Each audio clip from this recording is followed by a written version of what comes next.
कि जब भी आप किसी यूनिवर्सिटी में एडमिशन लेते हो लॉ डिपार्टमेंट में, तो सबसे पहले आपने लॉ एडमिशन टेस्ट देना होता है। लॉ एडमिशन टेस्ट में आपने 50 नंबर सिक्योर करनी है। अभी ये है कि हम 50 नंबर सिक्योर कैसे करेंगे? बहुत ज़्यादा आसान है, क्योंकि इस्लामियात के जो MCQs होते हैं वो बहुत ज़्यादा आसान होते हैं। इसके साथ उर्दू के MCQs भी बहुत आसान होते हैं, पाकिस्तान स्टडी के MCQs देखो, हमारे पास जो लॉ एडमिशन टेस्ट की जो कंपोजिशन है वो कुछ इस तरह है कि एक इसका सब्जेक्टिव पार्ट है और एक इसका ऑब्जेक्टिव पार्ट है। तो सबसे पहले हमने इसको डिवाइड करना है 2 पार्ट्स में। एक नंबर हमारे पास है सब्जेक्टिव, दूसरा हमारे पास है ऑब्जेक्टिव। सब्जेक्टिव के जो हमारे मार्क्स है वो हमारे 25 मार्क्स है और ऑब्जेक्टिव के जो मार्क्स है वो 75 मार्क्स है। अब ये है कि ऑब्जेक्टिव का जो पोर्शन है ये इम्पॉर्टेंट पोर्शन है, लेकिन हम एक गलती करते हैं। हमारे ज़्यादातर स्टूडेंट जो कि लॉ एडमिशन टेस्ट को जब अटेम्प्ट करते हैं तो अटेम्प्ट करते वक्त वो एक ऐसी गलती करते हैं कि MCQs में लग जाते हैं। और MCQs का मसला ये है कि MCQs को आप एक बार रीड करें, दूसरे बार, तीसरे बार, तकरीबन एक MCQs पे अगर आपसे 2 मिनट भी लग जाए तो आपके बमुश्किल 30-40 MCQs होते हैं। बाकी जो मार्क्स है वो आप सिक्योर करने से आप ना कर पाए वो चीज़ें। तो सबसे पहले आपको जो स्ट्रेटजी पढ़ानी है वो ये है कि इस पोर्शन में हमारे पास जो 2 चीज़ें हैं, एक हमारे पास है एसे और दूसरा हमारे पास है पर्सनल स्टेटमेंट। एसे के जो 15 मार्क्स है और पर्सनल स्टेटमेंट के 10 मार्क्स है। एसे के 15 मार्क्स और पर्सनल स्टेटमेंट के 15 मार्क्स में जो कि 25 बनते हैं, आप आसानी के साथ 20 to 23 सिक्योर कर सकते हो। तो हमारे पास जो भी हाई प्रोफाइल टेस्ट है या जो भी एग्ज़ाम्स है उसमें ये करना होता है कि आपने वो ऐसी स्ट्रेटजी अपनानी है जिसमें आप सबसे पहले मैक्सिमम मार्क्स को सिक्योर कर सके। और मैक्सिमम मार्क्स को सिक्योर करने का सबसे बेहतरीन तरीका ये है कि आप सबसे पहले जो आपके पास जो टाइम है 15-20 मिनट आप ऐसे के लिए दें और जो 10 मिनट है वो आप पर्सनल स्टेटमेंट के लिए दें। बाकी जो टाइम है वो आप MCQs को दें। अब तरीका क्या होगा? देखो, MCQs के जो पोर्शन है उसमें एक इंग्लिश है, एक जनरल नॉलेज है, एक इस्लामिक स्टडीज़ है, एक मैथमेटिक्स है, उर्दू है और इस्लामियात है। ये जो MCQs है, एक तो सबसे पहले ये करें कि MCQs को आप एक बार रीड करें और दूसरी बार रीड करें। तो ये ना हो कि बस एक MCQs में लग जाए और उसमें सोचे कि हाँ ये जो K2 की लंबाई है ये इतनी है, ये तो मैंने K देखा था, और आप K2 की लंबाई में लग जाए कि K2 ये है, K2 वो है, K2 वो है, और आपका जो मेजर पोर्शन है वो आपसे फिर रह जाए। तो सबसे पहले जो मेरा ये मानना है और या जो हमारे स्टूडेंट्स ये स्ट्रेटजी अपनाई है कि सबसे पहले ऐसे अटेम्प्ट की है, फिर पर्सनल स्टेटमेंट अटेम्प्ट की है और फिर MCQs की तरफ आए हैं, तो वो मैक्सिमम मार्क्स सिक्योर कर चुके हैं। इवन एक स्टूडेंट आता लॉ एडमिशन टेस्ट में, उसके 93 मार्क्स थे। स्टूडेंट से मैंने पूछा कि आपने क्या किया? वो कहते सर के बस पहले ऐसे लिख लिया, ऐसे के बाद पर्सनल स्टेटमेंट लिख दिया। जब मैंने देखा तो 25 मिनट में ये दोनों हो गए मेरे। जब ये दोनों हो गए तो फिर मैं MCQs की तरफ आया। MCQs में मैं रीड कर रहा था जल्दी, यानी बात ऐसे MCQs होते हैं जो कि बहुत आसान होते हैं कि पाकिस्तान में कितने सूबे, जैसे कि पाकिस्तान इंडिपेंडेंस डे कौन सी है, ऐसे भी MCQs आते हैं, या रिजोल्यूशन ऑफ पाकिस्तान डे कौन सी है। तो ये MCQs जो कि आप जल्दी वो करते, स्टेटमेंट पढ़ते हैं तो फिर डायरेक्ट मार्क करते रहे। और दूसरी बात, ज़्यादातर स्टूडेंट आप अपने साथ वो जो बल पॉइंट होता है वो छोटा सा, जिसका निब बहुत ज़्यादा वो होता है, वो MCQs के फिल करने में लगे तो तकरीबन 1 मिनट MCQs के फिल में लग जाता है उसका। एक MCQ जब वो फिल करते हैं तो बस ये टाइम जाता है। इसके लिए आसान तरीका ये है कि जो मार्कर है, मार्कर अपने साथ लेके जाए और इसको अगर आप 2 बार ऐसा करें तो फिल हो जाते हो। स्ट्रेटजी आप लोगों की क्या होगी? सबसे पहले आप लोगों ने सब्जेक्टिव के मार्क्स रिकवर करनी है, दूसरे नंबर पे आप लोगों ने ऑब्जेक्टिव के मार्क्स रिकवर करनी है। लेकिन सब्जेक्टिव के जो 25 मार्क्स है, आप ये ना सोचें कि ये तो 75 मार्क्स है और वो तो 25 मार्क्स है, हम क्यों थोड़े मार्क्स की तरफ जाए और ज़्यादातर मार्क्स को छोड़े। नहीं, जब एग्जामिनर आपको देखता है, एग्जामिनर आपकी एसे को पढ़ता है और आपकी पर्सनल स्टेटमेंट को पढ़ता है, तो एग्जामिनर की यही वो होता है एडमिशन टेस्ट में कि ये 2 चीज़ें वो है जो कि आपकी पास करने और फेल करने पे डिपेंडेंट होते हैं। तो आप लोगों ने स्ट्रेटजी ये अपना ली है। अब MCQs का जो पोर्शन है, MCQs के पोर्शन में मैंने आपको स्ट्रेटजी पहले ही बताई, अब दोबारा भी बताता हूं कि एक बार स्टेटमेंट रीड करो। अगर आपको सारे MCQs 75 MCQs है ना, 75 MCQs अगर आप रीड करते हो तो रीड करने में आपके मेरे ख्याल से तकरीबन 15-20 मिनट लगेंगे। लेकिन ये 15-20 मिनट जब आप एक बार रीड करते हो तो इसमें तकरीबन 20 to 25 यानी 30 तक MCQs आपके कवर हो जाएंगे। अब इसका फ़ायदा क्या होगा अगर आप लोग ये स्ट्रेटजी अपनाएं? फ़ायदा ये होगा कि आप लोगों के जो आसान MCQs होते हैं वो आप पहले ही से कवर कर चुके हैं। आप जब आसान MCQs करेंगे तो आपके 20 to 30 मार्क्स यहाँ पे से कवर हुए। ऑब्जेक्टिव के पोर्शन में पहले जो आपका वो है रीडिंग है, उसमें आपके तकरीबन 20 to 30 मार्क्स सिक्योर हुए। आपने वो पोर्शन की तो वो पोर्शन में अगर आपको 25 में वो देते, कम से कम 18 तक तो वो देते। बंदे ने अगर बिल्कुल कुछ भी नहीं की हो तो 14 मार्क्स तो वो आसानी के साथ 14 सिक्योर कर सकते। 14 ये हुए, अगर आप 30 भी इसमें करें तो कितने हुए? 44। और अगर बंदा बिल्कुल भी नाकाबिल हो तो वो कम से कम ये जो 75 MCQs होते हैं उसमें तकरीबन 35 to 40 MCQs आसानी के साथ वो हल कर सकते हैं। तो आपका एडमिशन टेस्ट क्या हो जाएगा? पास हो जाएगा। इंग्लिश की जो ऐसे है, ऐसे 5 बातें हैं जो आप जहन नशीन करके ऐसे को एक बेहतरीन ऐसे को अटेम्प्ट कर सकते हैं। अब कैसे? याद रखें, ऐसे में हमेशा के लिए ज़बान का जो इस्तेमाल है वो बिल्कुल आसान अल्फाज में करना चाहिए।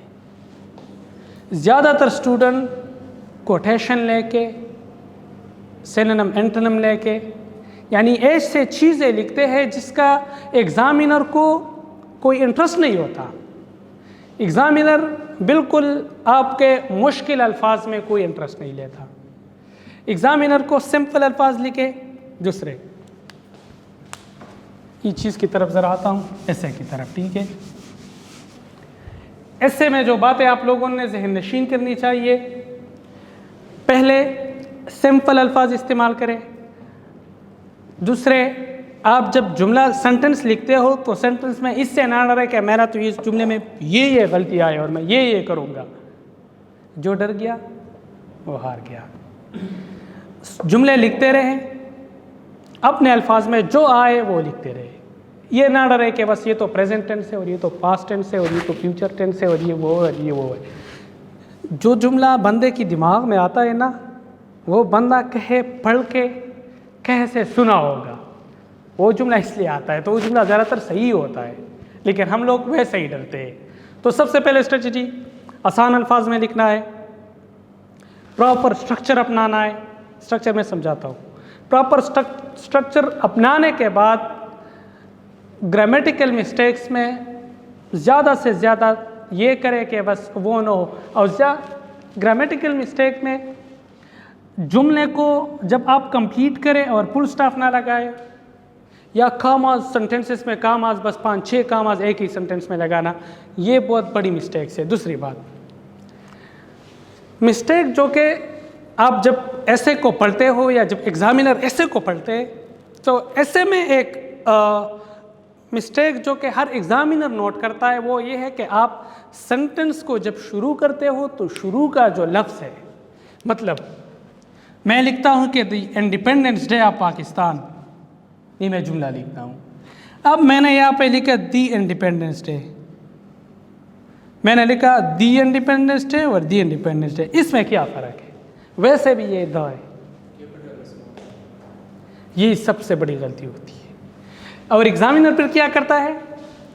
ऐसा करता है, ऐसे में तो ये चीज़ें गलत है, या आई इस तरह लिखा है, इस तरह क्यों नहीं लिखा, ये चीज़ें वो नोट करते हैं।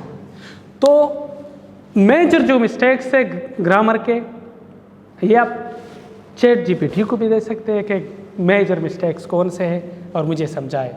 तो इससे आसान तरीका आता है, आजकल तो बहुत आसान तरीके आए हैं। एआई को यूज़ करें, लेकिन एआई को अपने उसके लिए, मतलब रिफ़ाइन, अपने स्टेटमेंट को रिफ़ाइन करने के लिए, अपने माइंड को रिफ़ाइन करने के लिए, इन चीज़ों के लिए यूज़ किया करें। फॉर एग्ज़ाम्पल, आप चाहते हो कि मैं अपने इंग्लिश को खूबसूरत से खूबसूरत बनाना चाहता हूँ, तो मैं किस तरह एक ग्रामेटिकली सही इंग्लिश, तो आप ऐसा करें, चैट जीपीटी को 3-4 जुमले लिखे, अपने जुमले लिखे, उससे नहीं, अपने जुमले लिखे, उसको दे, उसको कहे कि इसको इवालुएट करे। इवालुएट करने के बाद मेरे जो मिस्टेक्स है, मुझे मेरे मिस्टेक जगह जगह पर दिखाए कि आपका ये मिस्टेक है, यहाँ पर ये मिस्टेक है। तो फिर आपके मिस्टेक को सही तरीके से आप लोगों को बताएगा, फिर आपको स्ट्रेटजी भी बताएगी कि आपने अब क्या करना है। आपकी ग्रामर वीक है, आपकी सेंटेंस स्ट्रक्चर वीक है, या आप कम्प्लेक्स सेंटेंस को लेते हैं और इसको सिंपल सेंटेंस को लेते हैं और इसको कम्प्लेक्स सेंटेंस बनाते हैं। तो ये जो आप लोगों की सबसे बेहतरीन उस्ताद जो है, मेरे ख्याल से यूट्यूब है आजकल और चैट जीपीटी है। उसके ज़रिए से अपने पैराग्राफ्स को अच्छे से अच्छे बनाएं। तो ग्रामर के जो मिस्टेक्स हैं, जो बड़े बड़े मिस्टेक्स हैं, मतलब जो कि बिल्कुल जो एग्जामिनर जब चेकिंग करता है तो उसको सामने नज़र आ जाता है, यानी आपने ये लिखा है और ये लिखा है, तो ये तो बिल्कुल सामने नज़र आ जाता है। तो ये मिस्टेक्स अवॉइड करना है। चौथी जो बात है, रेलेवेंट लिखना है। रेलेवेंट का क्या मतलब है? अब ये चीज़ें आप ऐसे लिखते हो, ये बात जो मैं कर रहा हूँ ना, ये ऐसे पे कर रहा हूँ, सारी चीज़ें ऐसे पे अब जारी है। 3-4 बातें मैंने आप लोगों को की। सबसे पहले जो बात थी वो ये की कि आप लोगों ने ग्रामेटिकल की जो मिस्टेक्स है उसको अवॉइड करना है, जो मेजर मिस्टेक्स है, क्योंकि मिस्टेक्स तो हर किसी से होते हैं, लेकिन मेजर मिस्टेक्स को आप लोगों ने अवॉइड करनी है। दूसरी बात जो है, प्रॉपर स्ट्रक्चर अपनाना है। स्ट्रक्चर मैं समझाता हूँ। सिंपल अल्फाज ले लिखना है, सिंपल इंग्लिश में। कोशिश करें कि कम्प्लेक्स सेंटेंस की तरफ ना जाए, सिंपल सेंटेंस लिखे। अब आप कहेंगे कि सिंपल सेंटेंस का क्या मतलब है या कम्प्लेक्स सेंटेंस का क्या मतलब है? सिंपल सेंटेंस वो होता है जो सिर्फ एक पार्ट पे मुश्तमिल है। My name is Ittisamullah Khan class, ये क्या हुआ? सिंपल सेंटेंस हुआ। दूसरी जो बात है, अब आप लोग कहेंगे कि आई एम स्टडिंग एट सरहद university of science and information technology situated in the establish in the जुमले को लेके जाते हैं।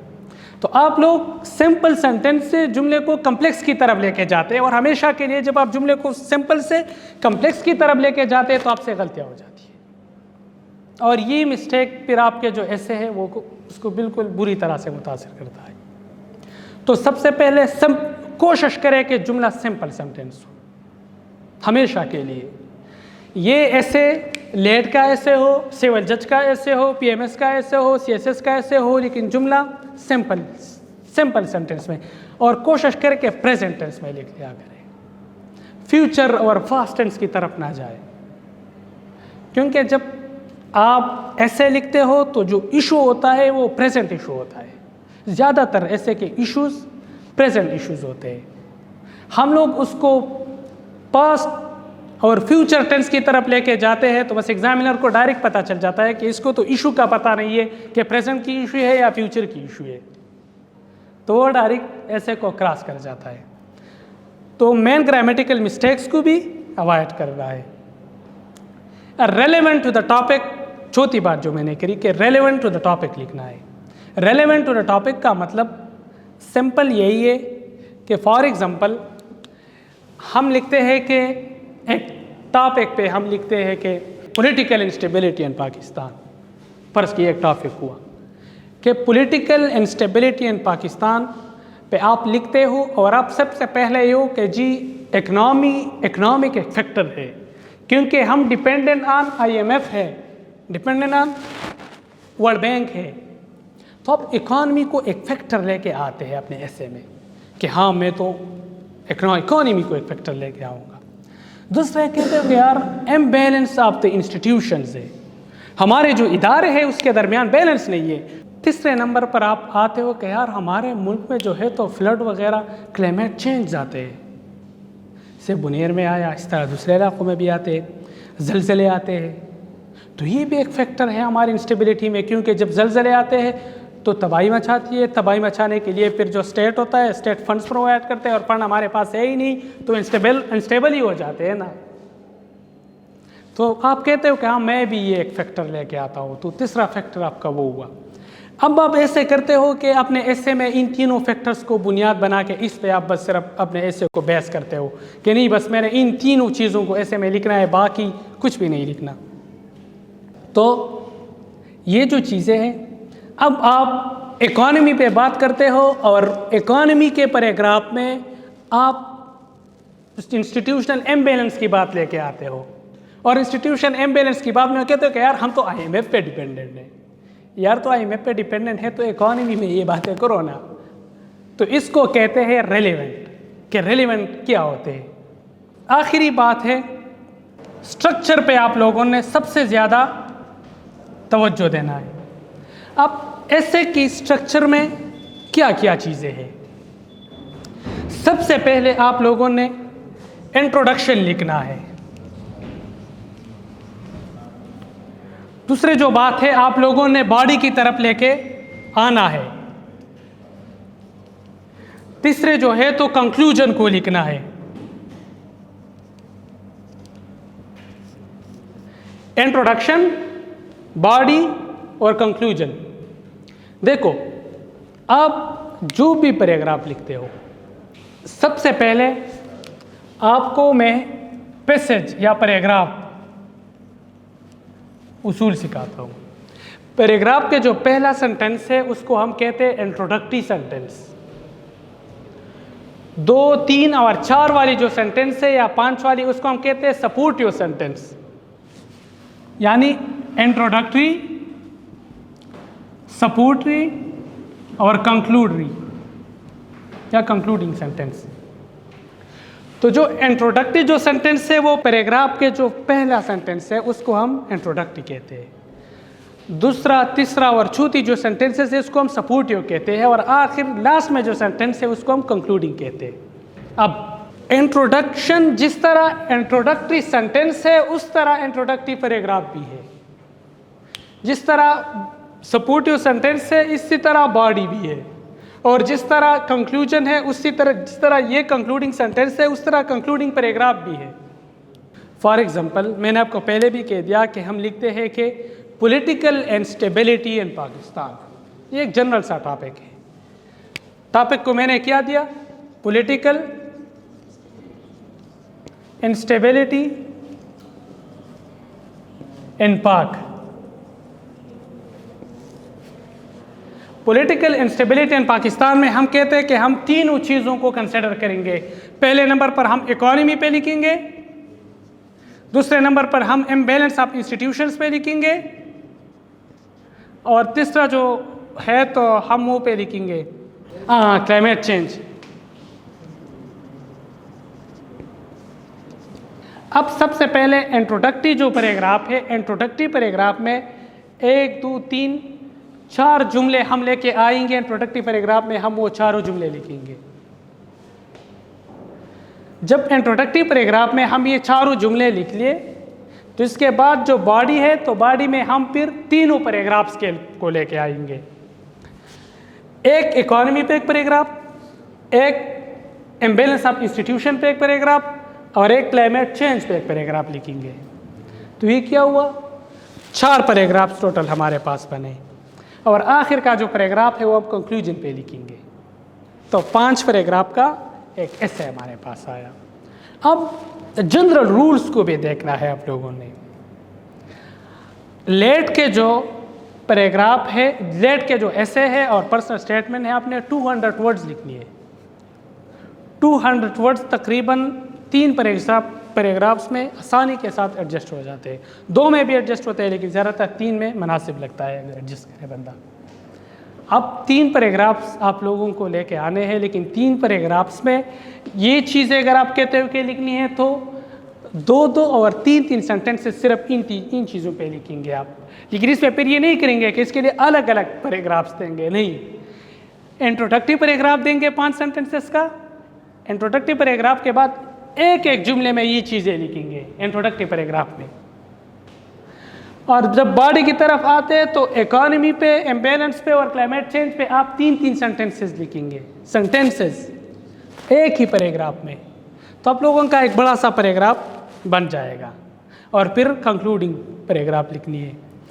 अब अगर एक बंदा कहते कि मैं इंट्रोडक्टिव पैराग्राफ को और कंक्लूडिंग पैराग्राफ को एक जैसा लिखता हूँ, इसका क्या तरीका है? सबसे मुश्किल जो पैराग्राफ है वो इंट्रोडक्टिव पैराग्राफ है। आपने इंट्रोडक्टिव पैराग्राफ को लिख लिया तो आपका बॉडी और कंक्लूजन खुद ब खुद कवर हुआ। अब कैसे? ऐसे में हम आउटलाइंस देते हैं, लेकिन आउटलाइंस जो है वो ज़्यादातर पीएमएस और सीएसएस के एग्ज़ाम में देते हैं क्योंकि वो 100 मार्क्स का ऐसे होता है। सिविल जुडिशरी के एग्ज़ाम में और लॉ एडमिशन टेस्ट के एग्ज़ाम में जो आपने ऐसे लिखने होता है उसमें आउटलाइंस की इतनी ज़रूरत नहीं होता। सिविल जज में फिर भी लोग आउटलाइन लिखते हैं, लेकिन लॉ एडमिशन टेस्ट में आउटलाइन लिखने की ज़रूरत नहीं है क्योंकि टाइम इतना एडजस्ट नहीं होता वहाँ पर। तो आपने आउटलाइन को स्किप करके सिर्फ एक पेज पे और दूसरे पेज पे 2 पेजेस पे अगर आप ऐसे लिखेंगे तो बस ये आप लोगों के लिए इनफ है। इंशाल्लाह उम्मीद रखते हैं कि आप आसानी के साथ 15 में 20 to 14 मार्क्स से कवर करेंगे, या मिनिमम जो मार्क्स होते हैं वो 10 से कवर करेंगे अगर आपने 2 पेजेस का वो लिखा। लेकिन 2 पेजेस के ऐसे लिखने में सबसे पहले आप लोगों ने सेंटेंस कि जो इनिशियल वो है, जब शुरू करते हैं सेंटेंस को और जब ख़त्म करते हो सेंटेंस को, इन चीज़ों पे ज़्यादा तवज्जो दें क्योंकि एग्जामिनर ये चीज़ें बिल्कुल आसानी के साथ पिक करते हैं। अब उम्मीद रखता हूँ आप लोगों को ऐसे के बारे में कुछ ना कुछ, क्योंकि ये तो कवर नहीं होता, ऐसा तो बड़ी दुनिया है, इतने आसानी के साथ इसका कवर करना क्या है मुश्किल है। लेकिन आप लोगों ने सिर्फ इन चीज़ों को ज़हनी नशीन करना चाहिए कि इंट्रोडक्शन के बाद बॉडी और बॉडी के बाद कंक्लूजन। अब ज़्यादातर स्टूडेंट्स जो हमारे साथ एक गलती करते हैं वो ये करते हैं कि जब इंट्रोडक्टिव पैराग्राफ लिखते हैं तो इंट्रोडक्टिव पैराग्राफ के बाद, मतलब ये हमारे पास पेज हुआ, ये एक पेज है, इसमें आपने इंट्रोडक्टिव पैराग्राफ लिख लिया, फिर आप यहाँ से फिर शुरू करते हैं बॉडी पैराग्राफ को और फिर आखिर में आपने कंक्लूडिंग पैराग्राफ लिख दिया। यानी मतलब ये है यहाँ तक ये इंट्रोडक्टिव पैराग्राफ हुआ, ये बॉडी पैराग्राफ हुआ और ये कंक्लूडिंग पैराग्राफ हुआ। लेकिन आपने क्या किया है, इसका कोई पता नहीं चलता कि इसमें इंट्रोडक्टरी कौन है और बॉडी कौन है और कंक्लूडिंग कौन है। तो ये भी एक बड़ी गलती है क्योंकि एग्जामिनर को सबसे पहले जो चीज़ नज़र आता है वो पेज पे ये नज़र आता है कि इसमें पैराग्राफ्स कौन कौन से हैं। दूसरी बात, पैराग्राफ को जब आप शुरू करते हैं तो पैराग्राफ को कभी भी एग्जाम्पल से, और जैसे लोग कहते हैं ना एग्जाम्पल से या किसी की उस बात से या किसी नाम से, इन चीज़ों से कभी पैराग्राफ को शुरू ना करें। पैराग्राफ को अपने मेन आइडिया से शुरू करें। शुरू करने के बाद सबसे आखिर के 1-2 सेंटेंसेस जो हमारे पास है, अगर आप कहते हो कि मैं एग्जाम्पल लिखना चाहता हूँ तो बस एग्जाम्पल फिर आखिरी 2 सेंटेंसेस में लिखे। लेकिन ये स्ट्रेटजी हर पैराग्राफ के लिए अपनानी है। ऐसा नहीं कि बस इंट्रोडक्टिव पैराग्राफ में आपने वो की, लेकिन जब आप बॉडी पैराग्राफ्स की तरफ जाते हो तो बॉडी पैराग्राफ्स ने आप एग्जांपल से शुरू कर दी कि फॉर एग्जांपल पाकिस्तान है तो ये पॉलिटिकल इंस्टेबिलिटी इसमें इकनॉमिक इंडिपेंडेंसी की वजह से है कि हम IMF पे डिपेंडेंट हैं, या हम ऐसा करते हैं कि हमारा एक्सपोर्ट इतना है और इम्पोर्ट इतना है, इम्पोर्ट 45 है और एक्सपोर्ट जो हमारा है तो वो 22 है। तो ये चीज़ें आप आखिर पैराग्राफ के आखिर 2-3 सेंटेंसेस में या पैराग्राफ के बिल्कुल दरमियान में लिख सकते हैं, लेकिन पहले कभी नहीं लिख सकते, क्योंकि पहले ये तवज्जो का मरकज़ बन जाता है।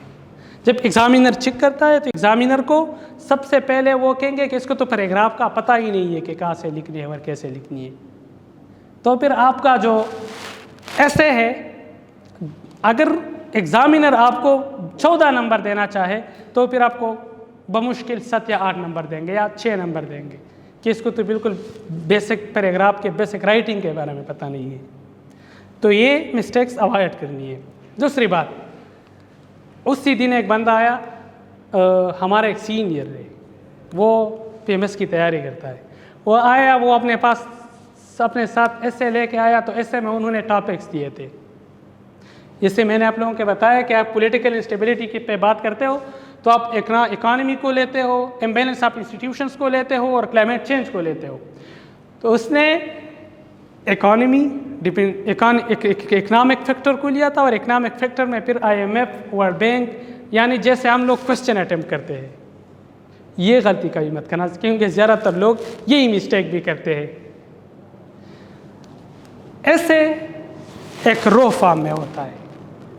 रो फॉर्म का मतलब ये है कि आपने इसमें न टॉपिक्स देने हैं, सिर्फ पैराग्राफ। अगर आपने इंट्रोडक्टिव पैराग्राफ लिख लिया, फॉर एग्जांपल ये इंट्रोडक्टिव पैराग्राफ हुआ और ये हमारे पास बॉडी पैराग्राफ हुआ, इसके दरमियान आप एक लाइन का स्पेस ज़रूर दें, हाई पॉइंट्स भी दें। मतलब ये है कि ये इंट्रोडक्टिव पैराग्राफ हुआ, यहाँ से फिर दूसरा पैराग्राफ शुरू करें, बॉडी पैराग्राफ शुरू करें, यहाँ से फिर कंक्लूडिंग पैराग्राफ शुरू करें। लेकिन introductory paragraph 15 to 17% of the whole ऐसे होता है। तवज्जो आपने इंट्रोडक्टिव पैराग्राफ पे देनी है। अगर आपने इंट्रोडक्टिव पैराग्राफ सही से लिखा तो फिर बॉडी पैराग्राफ और कंक्लूडिंग पैराग्राफ आपके खुद ब खुद सही हो जाएंगे, क्योंकि जब चीज़ का आपको मेन आइडिया हो तो मेन आइडिया को लेके आप लोग जाएंगे तो इंशाल्लाह ऐसे आप लोगों की सही से कवर हो जाएगा। तो ऐसे में बुनियादी जो मिस्टेक्स थे, 5 मिस्टेक्स थे, वो अवॉइड करनी है। दूसरी जो स्ट्रक्चर है, स्ट्रक्चर पे तवज्जो देना है। स्ट्रक्चर सबसे पहले इंट्रोडक्टिव पैराग्राफ लिखना है, इसके बाद बॉडी पैराग्राफ लिखना है और इसके बाद कंक्लूडिंग पैराग्राफ लिखना है। अब ऐसे का कवर हुआ कि नहीं, कुछ ना कुछ समझ आया आप लोगों को।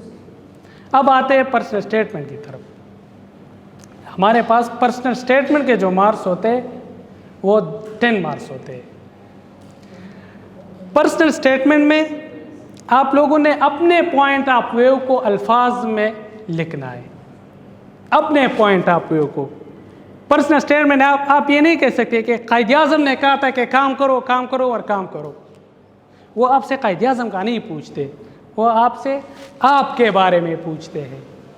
तो पर्सनल स्टेटमेंट में आप लोगों ने अपना पॉइंट ऑफ व्यू को डिस्कस करना है। अब पर्सनल स्टेटमेंट का स्ट्रक्चर कैसा होगा? 10। दूसरी बात, पर्सनल स्टेटमेंट के लिए 10 नंबर का पर्सनल स्टेटमेंट है तो आपने 10 मिनट्स देने हैं पर्सनल स्टेटमेंट के लिए। 10 मार्क्स का है तो 10 मिनट्स देनी है। ऐसे 15 मार्क्स का है तो 15 मिनट्स देनी है। और सबसे पहले अटेम्प्ट किस चीज़ को करना है?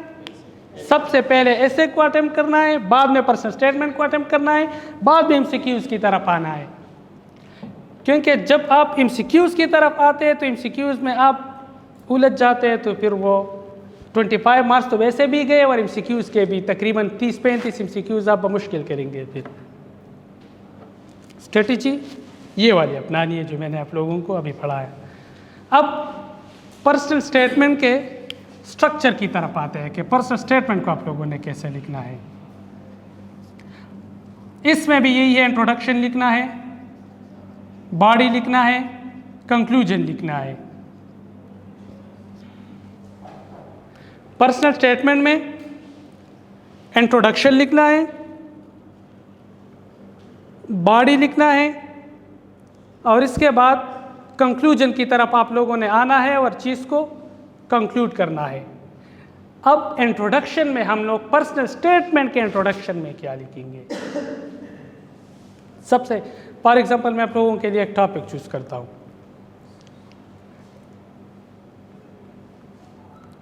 कि why you are interested in law या what is your interest in law. For example ये एक टॉपिक आया, ज़्यादातर इस तरह के टॉपिक्स आते हैं पर्सनल स्टेटमेंट में कि इस पे लिखो। देखो हर एग्ज़ाम जो होता है वो लॉ एडमिशन टेस्ट का ऐसे हो या पर्सनल स्टेटमेंट हो या सिविल जज का हो या किसी दूसरे एग्ज़ाम का हो, इसमें वो लोग देते हैं 5 टॉपिक्स, 5 टॉपिक्स देते हैं। 5 टॉपिक्स में 2-3 टॉपिक्स ऐसे होते हैं जो कि हर बंदा आसानी के साथ उस पर लिख सकता है और ज़्यादा से ज़्यादा लिख सकता है। फॉर एग्ज़ाम्पल अगर ऐसे में उसने दी कि पॉलिटिकल इंस्टेबिलिटी इन पाकिस्तान पे ऐसे लिखे, तो पॉलिटिकल इंस्टेबिलिटी इन पाकिस्तान पे तो हज़ारों किताबें हैं, हज़ारों चीज़ें हैं। तो फिर आप लोगों की वो भी चेक करते हैं कि ये बंदा टाइम मैनेजमेंट कैसे करता है, टाइम मैनेजमेंट के साथ साथ ये इम्पॉर्टेंट पॉइंट्स को उठा के कैसे लिखते हैं। असल में उसका जो बुनियादी मकसद भी होता है वो भी यही होता है कि आप ज़रूरी चीज़ें कैसे उठा के उसको लिख सकते हो। आप लोगों की ये चीज़ें चेक करनी है उसने। तो पर्सनल स्टेटमेंट जो टॉपिक्स होते हैं, टॉपिक्स में तकरीबन 2 ऐसे पर्सनल स्टेटमेंट होते हैं जो कि हर बंदा आसानी के साथ। दूसरी बात, कभी भी इस चीज़ की तरफ ना जाए कि ये टॉपिक तो आसान है, हमारे पास लॉ एडमिशन टेस्ट में हज़ारों बंदे बैठे हैं तो ये तो हज़ारों बंदे ने किया होगा, मैं ये मुश्किल टॉपिक करता हूँ। आपने हज़ारों बंदों के साथ क्या काम है, अपने साथ काम है, अपने मार्क्स सिक्योर करो, हज़ारों को छोड़ो। इसलिए जो सबसे ज़्यादा आसान टॉपिक होता है उसको चूज़ करो और अपना पॉइंट ऑफ व्यू उस पर लिखो। अब ये टॉपिक इंटरेस्ट इन लॉ, इस पे अगर आप लिखते हो तो इंट्रोडक्शन में क्या लिखेंगे आप लोग? पर्सनल स्टेटमेंट आपको ये नहीं देते कि पॉलिटिकल इंस्टेबिलिटी इन पाकिस्तान क्या है, क्योंकि वो आपकी पॉलिटिकल इंस्टेबिलिटी के बारे में आपसे नहीं पूछते, वो आपसे आपके बारे में ही पूछते हैं। तो वो आपको ये टॉपिक शायद, लेकिन ज़्यादातर ऐसे ही टॉपिक होते हैं, इंटरेस्ट इन लॉ या why you are interested in law, इस तरह के टॉपिक आपको देते हैं। तो आपने इंट्रोडक्शन को अपने इंटरेस्ट से स्टार्ट करना है कि मेरा इंटरेस्ट क्या है लॉ में, मैं क्यों लॉ की तरफ आता हूँ, या मैं क्यों एक वकील, जज वगैरह या जो भी रिलेटेड है ये क्यों बनना चाहता हूँ। लेकिन ये आपने एक ही पेज पे, अगर ज़्यादा से ज़्यादा भी हो जाए तो दूसरी पेज तक भी आप जा सकते हो, लेकिन दूसरी पेज से कभी आगे मत जाना। ऐसे में आप 2 पेजेस लिखे, पर्सनल स्टेटमेंट है अगर आप 1 पेज भी लिखे तो बस काफ़ी है। अब इंट्रोडक्शन में अपना इंटरेस्ट लिखेंगे 2-3 सेंटेंसेस में, अगर फिर भी ज़्यादा हुआ तो 4 सेंटेंसेस में लिखे। फॉर एग्ज़ाम्पल अगर आप इंटरेस्ट इन लॉ पे बात करते हो तो ऐसे लिख सकते हैं कि I have always been interested in justice, rights and legal issues in society. ये आप लोगों का एक जुमला हुआ। और पर्सनल स्टेटमेंट में आप इंट्रोडक्शन में एक जुमला भी लिख सकते हो, लेकिन जुमला ऐसा हो कि अट्रैक्टिव हो और एग्जामिनर को पता चल जाए कि इसका इंट्रोडक्शन ये है। दूसरा, फिर मेन बॉडी की तरफ आना है। मेन बॉडी की तरफ जब आप आएंगे तो आप मेन बॉडी में जो भी चीज़ें आप उठाना चाहते हैं वो फिर लिखो। मेन बॉडी का इतना इशू नहीं है। फॉर एग्जांपल मेन बॉडी में आप ये कहते हो कि यार मैं चाहता हूँ कि मुआशरे में इंसाफ हो, तो आप ये बात भी लिख सकते हो।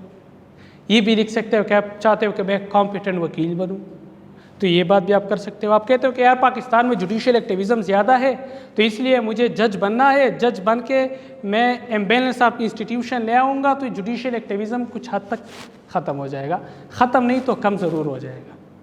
ये बात भी आप लेके आ सकते हो। आप अपने क्वालिटीज़ और एबिलिटीज़ के बारे में भी लिख सकते हो मेन बॉडी में। इसके बाद law can help it society, इस चीज़ के बारे में भी लिख सकते हो। लेकिन कंफ्यूज मत होना कि इतने ज़्यादा चीज़ों को मैं कैसे लेके आऊँगा। आप सिर्फ 2 चीज़ें उठाए, वो चीज़ें उठाए जो आपको पता भी हो और आप उस पर कमांड भी रखते हो, और उसके बारे में आप सेंटेंसेस भी लिख सकते हो। बस ऐसे चीज़ें होते हैं कि बंदा शुरू करे तो फिर सेंटेंस बंदे से कंट्रोल नहीं होता। कंट्रोलिंग ऑफ सेंटेंस भी सबसे बड़ी इशू है। ज़्यादातर सेंटेंस जब हम शुरू करते हैं तो फिर सेंटेंस को ख़त्म करने का तरीका नहीं आता कि आप ख़त्म कैसे करें, शुरू तो किए। तो सिंपल सेंटेंस आपको पता हो कि इस सेंटेंस को मैं शुरू करता हूँ, लेकिन इस पॉइंट पे शुरू करता हूँ, इस पॉइंट पे ख़त्म करता हूँ, दोनों को आपको पता हो, तो वो चीज़ें भी ज़हन नशीन करना चाहिए। बॉडी इंट्रोडक्शन में अपना इंटरेस्ट लिखना है। बॉडी में आपने जो भी चीज़ें हैं, इंसाफ के बारे में अगर आप लिखते हो, सोसाइटी के बारे में अगर आप लिखते हो कि सोसाइटी में ये चीज़ें, ये डिफेक्ट्स है, तो मैं ये ख़त्म करना चाहता हूँ या ये ख़त्म हो। या जुडिशल एक्टिविज़म के बारे में लिखते हो कि मैं जज बनूंगा तो जुडिशल एक्टिविज़म को कुछ हद तक थम करूँगा। अब ये कंक्लूजन जो मैं पर्सनल स्टेटमेंट का जो कंक्लूजन है, पर्सनल स्टेटमेंट में हमेशा के लिए आपने पॉजिटिव बात करनी है और फ्यूचर गोल्स। देखो स्ट्रक्चर में आपने अपना पे इंटरेस्ट लिखा, इंट्रोडक्शन में बॉडी में आप लोगों ने अपने रिकमेंडेशन वो दिए, सोसाइटी के बारे में लिख लिया या एक्टिविज़म के बारे में लिख लिया, जो भी आपके पॉइंट आप हुए। आखिर में आप कंक्लूजन में आप रिकमेंडेशंस देंगे। रिकमेंडेशंस फॉर एग्जांपल, रिकमेंडेशन का किस तरह से आप रिकमेंडेशन देंगे? सबसे पहले कभी भी नेगेटिव बात मत करना। दूसरी बात, कभी भी ये बात मत करना कि ये तो रियासत इस तरह करता है तो मैं इस तरह करूँगा, क्योंकि आप कौन से अफलातून आए हो कि आप रियासत को नज़रअंदाज करके वो चीज़ें करोगे। रियासत हमेशा के लिए रियासत के हक़ में बातें करना है। पहली बात, रियासत के हक़ में बातें करनी है, अपने इंटरेस्ट के बारे में बातें करनी है, और जस्टिस एंड सोसाइटी को टच करना है। ये तीनों मेन चीज़ें हैं। फॉर एग्जांपल कंक्लूजन में आप ऐसे लिख सकते हैं कि I believe that studying law will help me serve society and contribute positive to the legal system of Pakistan. बस कंक्लूजन में पॉजिटिव रिमार्क्स देनी है। अब इसकी समझ आएगी कि नहीं पर्सनल स्टेटमेंट की? ऐसे भी कवर हुआ, पर्सनल स्टेटमेंट भी कवर हुआ, एमसीक्यूज तो पहले कवर कर चुके हैं। अब ऐसे और पर्सनल स्टेटमेंट को लिखते हुए जो गलतियां हैं या जो इम्पॉर्टेंट टिप्स है, सबसे पहले जो इम्पॉर्टेंट टिप्स मैंने आप लोगों को दिया वो ये था कि सिंपल इंग्लिश इस्तेमाल करनी है, simple sentences, conclusion complex sentence की तरफ कभी मत जाना है। दूसरी बात, डिफ़िकल्ट वोकेबलरी को अवॉइड करना है।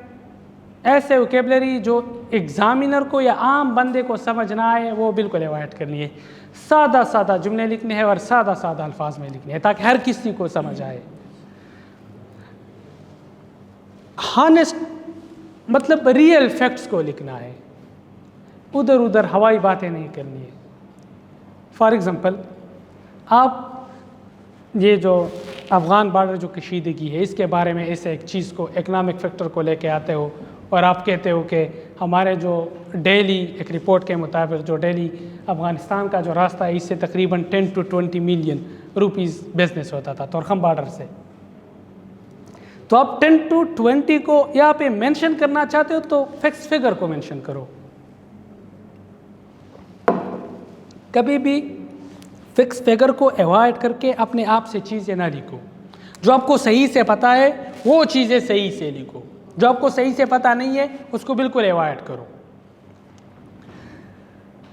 तीसरी जो अहम बात पर्सनल स्टेटमेंट में भी ये है और ऐसे में भी हमने ये बात की कि रेलेवेंट टू द टॉपिक लिखना है। अगर आपने लॉ पे बात करनी है और लॉ में आप पॉलिटिकल इंस्टेबिलिटी को लेके आए तो ये लॉ के रिलेटेड नहीं है। पर्सनल स्टेटमेंट में कोशिश करें कि लॉ वाला टॉपिक चूज़ करें और लॉ वाला टॉपिक में आप लॉ के अबाउट और अपने गोल्स लिखें।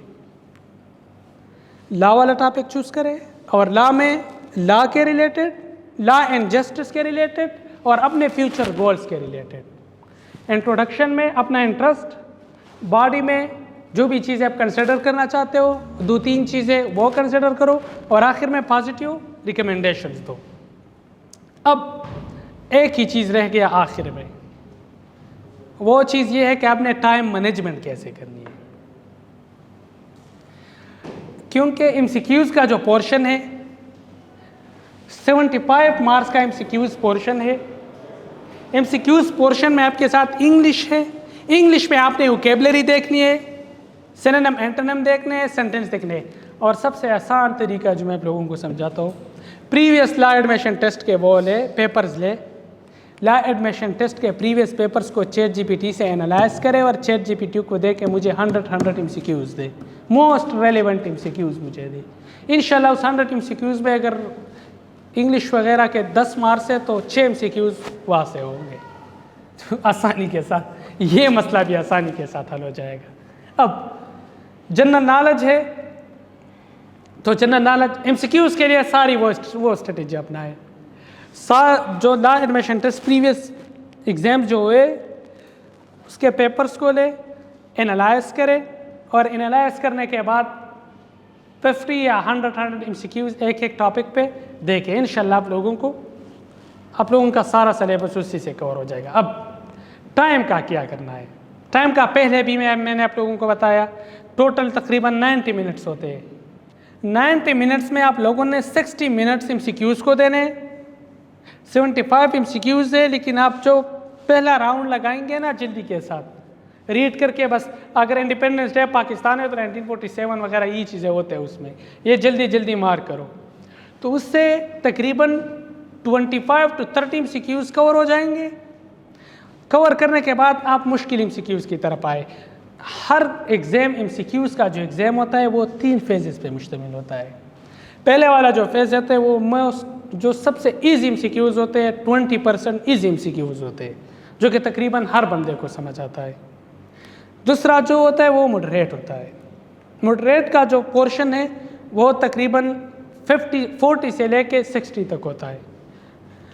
ईजी 30 तक होते हैं, 30 से लेकर 40% जो होते हैं वो मॉडरेट एमसीक्यूज़ होते हैं और जो हार्ड एमसीक्यूज़ होते हैं वो तकरीबन 30% होते हैं। तो इसमें 75 में से 15 ऐसे एमसीक्यूज़ होते हैं जो कि सख्त एमसीक्यूज़ होते हैं। 15 एमसीक्यूज़ हर किसी को आते हैं और ये बाकी जो एमसीक्यूज़ है ये 25 एमसीक्यूज़ आसान होते हैं, 25 एमसीक्यूज़ मॉडरेट होते हैं। तो इसमें ये 50 एमसीक्यूज़ जो पहले होते हैं इंशाल्लाह इसमें आप आसानी के साथ अगर थोड़ा भी पढ़ा हो ना तो 40 एमसीक्यूज़ आसानी के साथ कर सकते हैं। मैं तो गालिब गुमान यही है कि आप इंशाल्लाह 45 से 50 के दरमियान 46-47 एमसीक्यूज़ आप लोगों का इसी से कवर हो जाएगा। और जो मुश्किल एमसीक्यूज़ है तो इसमें अगर आप तुक्का भी लगाए तो 5-6 उससे भी ठीक हो जाएगा इंशाल्लाह। तो आप लोगों का लॉ एडमिशन टेस्ट अच्छे नंबरों के साथ इंशाल्लाह पास हो जाएगा। अब प्रिपरेशन प्लान के बारे में कि प्रिपरेशन कैसे करें, सबसे पहले आप लोगों ने रट्टा वाला काम नहीं करना है कि बस ये तो मैं ऐसे लिखूंगा। देखो ऐसे और पर्सनल स्टेटमेंट ऐसे चीज़ें हैं जो कि रट्टे से याद नहीं होते, ये स्ट्रेटजी है। इंट्रोडक्शन लिखना है, बॉडी लिखना है और कंक्लूजन लिखना है। और दूसरी जो बात है टाइम मैनेजमेंट करना है, 60 मिनट्स एक को देनी है, 20 मिनट्स दूसरे को और 10 मिनट्स तीसरे को। तो इंशाल्लाह इससे आप लोगों का लॉ एडमिशन टेस्ट आसानी के साथ कवर हो जाएगा।